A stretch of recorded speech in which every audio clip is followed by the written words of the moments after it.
Saya menyambut baiklah keputusan kerajaan untuk menaikkan threshold daripada 500,000 ke 1 juta. Okay, apa yang kerajaan buat tu kita fahamlah memang untuk usahawan membaikkan sistem. Kita bersyukurlah ada banyak masa untuk kita belajar lagi sebelum benda tu akan bermula.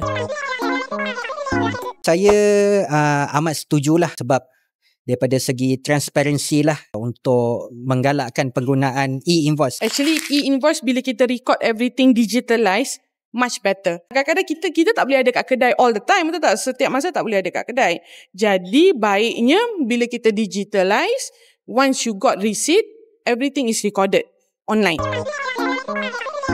Bagi saya sangat bagus. Sangat bagus sebab kita micro and also medium enterprise. Pembelajaran tu sangat-sangat banyak untuk on daily basis, okay, untuk setiap hari. Jadi untuk penangguhan tu sangat-sangat bagus untuk kita adapt lagi.